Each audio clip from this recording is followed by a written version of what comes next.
রাজশাহীর একটি কোচিং সেন্টারে সারাদিন অভিযান চালিয়ে দেশি বিদেশি অস্ত্র বোমা তৈরির সরঞ্জাম সহ ৩ জনকে আটক করেছে যৌথ বাহিনী।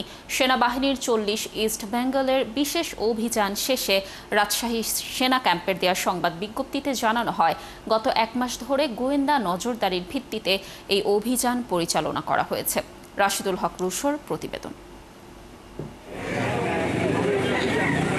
শনিবার রাত ১:৩০ থেকে মহানগরীর কাদিরগঞ্জ এলাকায় ডক্টর ইংলিশ নামের একটি কোচিং সেন্টার ও আশেপাশের এলাকা ঘিরে রাখে সেনাবাহিনীর ৪০ ইস্ট বেঙ্গলের একটি দল। দিনের আলো ফোটার পর শুরু হয় অভিযান। কোচিং সেন্টারের ভেতরে দেশি বিদেশি অস্ত্র ও বিস্ফোরক রয়েছে এমন গোয়েন্দা তথ্যের ভিত্তিতে প্রথমে আটক করা হয় কোচিং সেন্টারের পরিচালক মোস্তাসিরুল আলম অনিন্দকে। পরে তার দেয়া তথ্যে কোচিং সেন্টারের ভেতর থেকে ৩টি আগ্নেয়াস্ত্র, গুলি, সামরিক মানের দূরবীন, স্নাইপার স্কোপ, ৬টি দেশীয় অস্ত্র, ৭টি ধারালো ড্যাগার, ৫টি উন্নত মানের ওয়াকিটকি, জিপিএস, বোমা তৈরির সরঞ্জাম, বিস্ফোরণের কাজে ব্যবহৃত ১১টি নাইট্রোজেন কার্টিজ সহ বিভিন্ন সরঞ্জাম উদ্ধার করা হয়।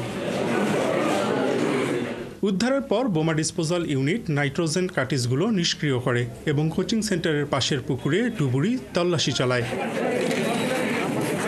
এদিকে এসব ঘটনায় সন্দেহভাজন হিসেবে মোহাম্মদ রবিন ও মোহাম্মদ ফয়সালকে আটক করে যৌথ বাহিনী। ডক্টর ইংলিশ কোচিং সেন্টারের মালিক অনিন্দ রাজশাহী বিশ্ববিদ্যালয়ের ইংরেজি বিভাগের শিক্ষার্থী ছিলেন। এর আগে তিনি একই বিভাগের শিক্ষক AFM রেজাউল করিম সিদ্দিকী হত্যা মামলায় গ্রেফতার হয়েছিলেন। অনিন্দ রাজশাহীর সাবেক মেয়র AHM খায়রুজ্জামান লিটনের ভাতিজা বলে রাজশাহী সেনা ক্যাম্পের প্রেস বিজ্ঞপ্তিতে জানানো হয়েছে।